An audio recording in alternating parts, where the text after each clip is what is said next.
Okay, so it's 3 minutes after 12. So we're just going to get started. And if people hop on, then they can catch up. And we always record our lunch and learn. So if anybody misses anything, of course, you can always go back and watch. And so good afternoon, everybody. My name is Shadea Bennett, and I am the Senior Legislative Analyst here at Advocates for Children of New Jersey. Welcome to our second Lunch and Learn webinar of the program year. Today's topic is Civics 101, Why Voting Matters. So again, a few housekeeping rules before we officially get started. This presentation, again, will be recorded during the first half of the webinar. We like to post lunch and learns online so people in our networks are able to access the information at a later time, especially if they're interested in the content but are unable to attend in real time. However, when we get to the Q&A portion of the presentation, we will stop recording. We also ask that everyone be mindful of keeping themselves muted during the presentation. Let's get started. Just a little bit about us, ACNJ, and our Lunch and Learn series. ACNJ is a nonpartisan child advocacy organization that advocates for measures that benefit children and families. We engage policymakers, the public, and other stakeholders to identify issues that impact children and promote policy changes that aid their success and well-being. Children cannot vote and have no political influence, in theory. So through our work, we become a voice for them, and we work to empower parents, community members, and other actors who care for and engage with children to do the same. ACNJ Lunch and Learn sessions brings industry experts, community members, and our networks together to engage in meaningful discussions centered around specific topics, largely related to the latest trends, strategies, and insights in child advocacy.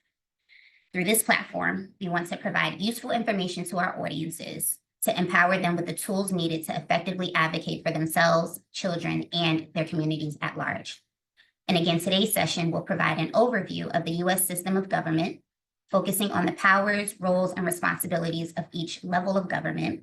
This information is to highlight how decisions made by public officials directly impact our daily lives, therefore emphasizing the importance of engaging in the election process. So why voting matters? Voting is the cornerstone of our democracy, and this is something that we elevated during our previous Lunch and Learn about getting out the vote. Voting is a key avenue by which we ensure our government reflects the will of the people. Voting is an initial step that citizens can take to influence the leaders who make decisions about policies that govern our lives.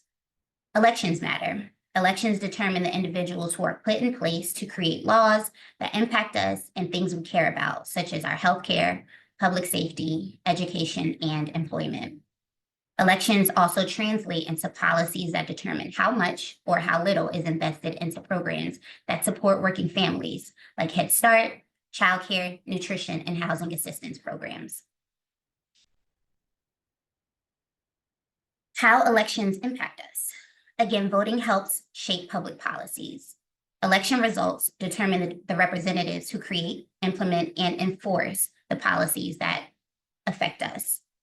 Whether it's how much funding is distributed to our local education systems or curriculum requirements for children in those systems, whether it's the amount of funding distributed to states to provide families with assistance to pay for childcare or to supplement the cost of things like rent or food, or whether it's what tax rates and incentives for individuals based on their income looks like, which could impact financial mobility.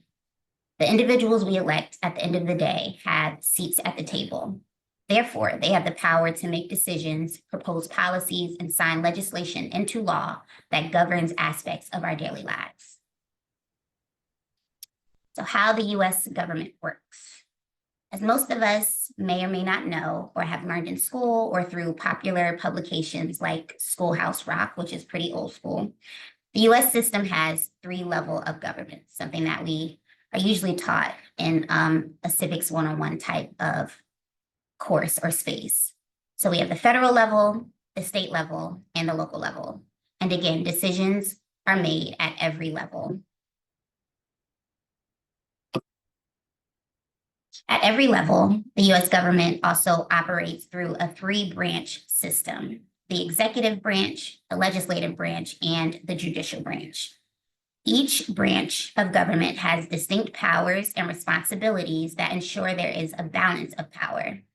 The system was set up so no one branch has too much power. So first, we have the executive branch, which enforces or implements laws that are created by the legislative branch. The executive branch includes the president at the federal level, governors at the state level, and mayors or local county executives at the municipal and county levels. Next is the legislative branch, which is the branch that makes laws and controls spending. This includes Congress at the federal level, our state legislatures at the state level, and local councils at the county and/or municipal level. And lastly is the judicial branch. The judicial branch interprets laws and ensures they are constitutional and applied fairly. The judicial branch includes the US Supreme Court at the federal level, and then we have state courts and local courts. Fun fact, while the legislative branch creates laws, laws can be initiated or proposed by representatives at the executive branch level. For example, we've seen where a president or a governor proposes some kind of policy change, which must be done legislatively or through the creation of a law, which his or her legislative body must draft and then push.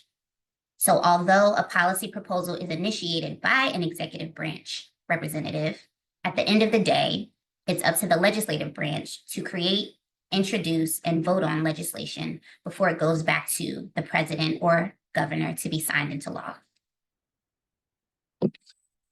So who represents us here in New Jersey? This outlines what representation looks like for residents of the state of New Jersey.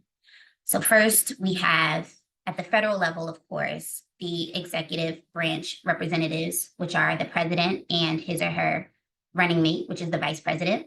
And then we have the legislative branch, which is Congress. So we're all represented by 2 federal senators and 1 member of the House of Representatives.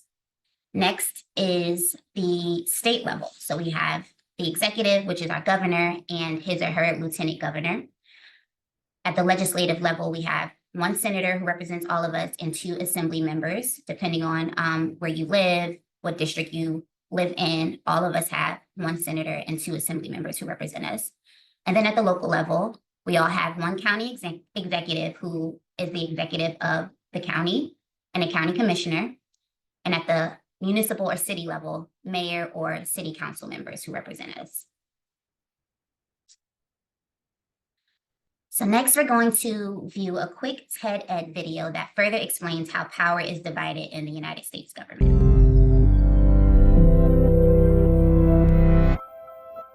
Have you ever wondered who has the authority to make laws or punish people who break them? When we think of power in the United States, we usually think of the president, but he does not act alone. In fact, he is only one piece of the power puzzle, and for very good reason. When the American Revolution ended in 1783, the United States government was in a state of change. The Founding Fathers knew that they did not want to establish another country that was ruled by a king. So the discussions were centered on having a strong and fair national government that protected individual freedoms and did not abuse its power. When the new Constitution was adopted in 1787, the structure of the infant government of the United States called for 3 separate branches, each with their own powers, and a system of checks and balances. This would ensure that no one branch would ever become too powerful, because the other branches would always be able to check the power of the other 2. These branches worked together to run the country and set guidelines for us all to live by. The legislative branch is described in Article 1 of the U.S. Constitution. Many people feel that the Founding Fathers put this branch in the document first because they thought it was the most important. The legislative branch is comprised of 100 U.S. senators and 435 members in the U.S. House of Representatives. This is better known as the U.S. Congress.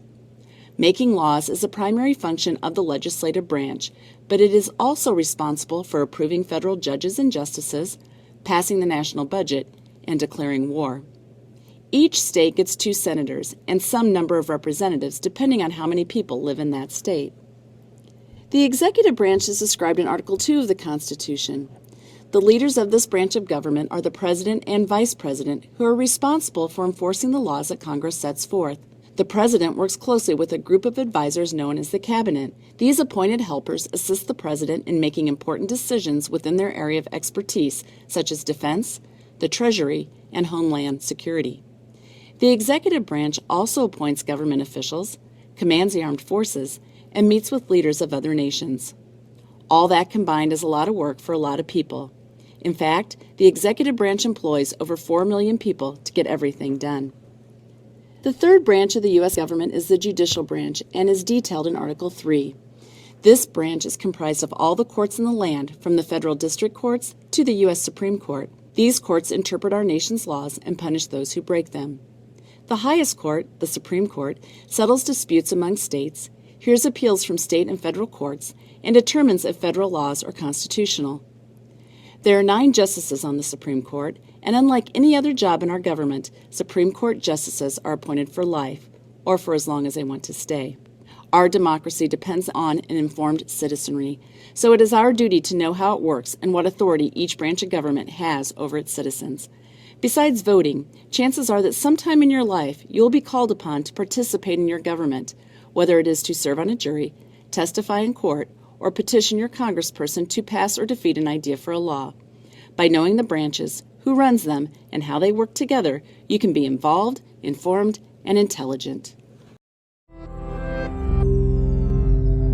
So when we consider what representation looks like and the decisions our representatives make, which impact us, it's useful to understand that each level of government can have a hand in the same issues or measures. Therefore, it's also useful to understand the type of power or responsibilities that each level and branch of government holds. So here are some examples of policy measures or issues each level of government has and the role in deciding or administering programs that they all have.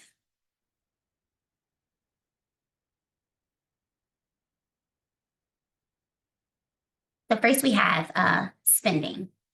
So at every level of government, the federal, state, and local government has the power to draft an annual budget.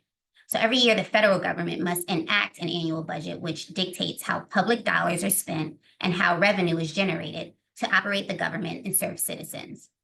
The federal government funds various programs that are operated at this level, in addition to supporting states with funding for various programs and causes at the state level.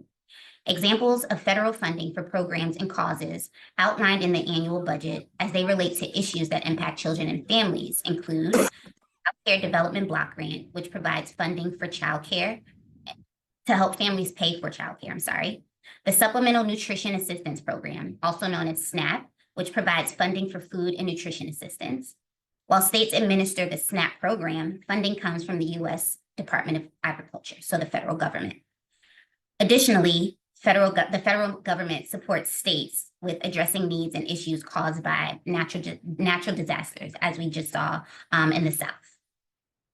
Next, just like the federal government, states must also enact annual budgets to operate and serve citizens at the state level. Examples of programs and initiatives funded at the state level include K-12 and higher education. States allocate significant portions of their annual budget to public schools and state universities. Local education departments or colleges and universities then use that funding for operating costs, school construction, and student services. Another example of state-funded line items in their budget is healthcare to fund things like Medicaid. States administer Medicaid, which is jointly funded and operated at the federal and state level to provide health care to qualifying individuals and families based on income. While the federal government covers a portion of the cost, states must match the funds to cover the remainder of the cost. States can also make intentional decisions to invest additional funding into Medicaid to ensure rates are adequate so those who benefit from the program have access to the services.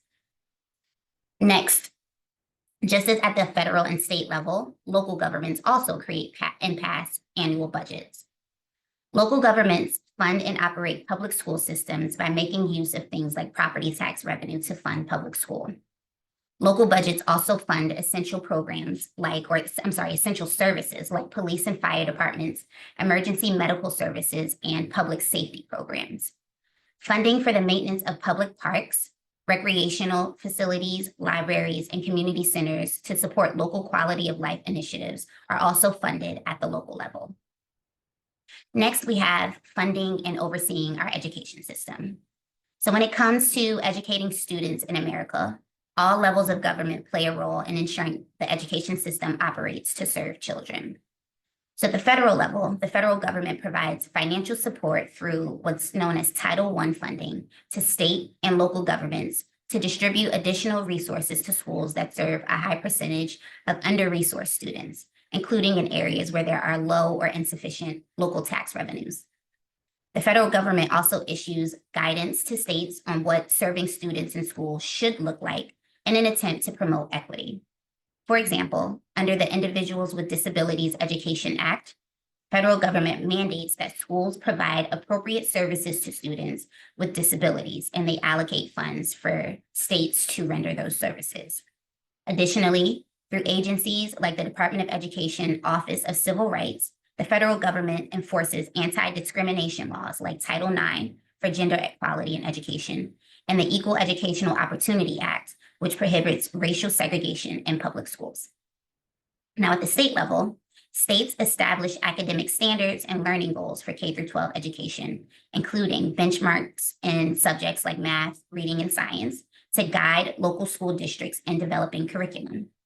States are also responsible for providing, again, a significant portion of its annual budget for public schools, usually through state income, sales, and property taxes. States also allocate funding for higher education, including community colleges and state universities. Now, at the state level, in terms of, government's role in education, local school boards, which are elected or appointed, make decisions on policies that affect the daily operation of schools, including curriculum implementation and teacher hiring.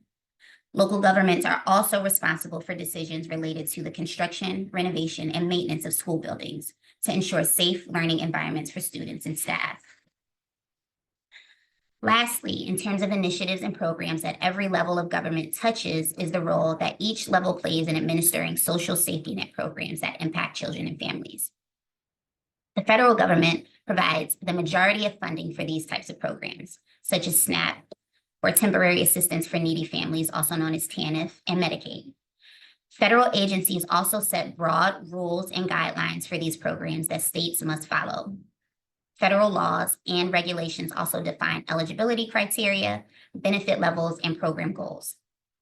Now, at the state level, states are responsible for administering these same programs. They determine how the programs are implemented, including processing applications, distributing benefits, and overseeing compliance. States can also set additional eligibility requirements or expand benefits beyond what the federal minimums are. States also often develop their own programs to supplement federal benefit programs. For example, many states offer child care subsidy programs, pre-K programs, and state-level child tax credits to provide additional support for families with children. Now, at the local level, local governments play a key role in implementing social safety net programs through distribution of benefits at their local offices for various programs, including SNAP, TANF, and Medicaid. Local governments provide the direct point of contact for families applying for or receiving assistance, including conducting outreach to ensure that families know about these services. Local governments also often run or support community-based programs that complement state and federal social services, such as local food banks, after-school programs, and child care assistance initiatives. And again, all of these important issues are at stake every election, including the upcoming election. So in terms of preparation for this November, it's encouraged to know what's on the ballot and what to look for, as a voter. So for everybody's knowledge, we have the president and vice president roles or positions on the ballot.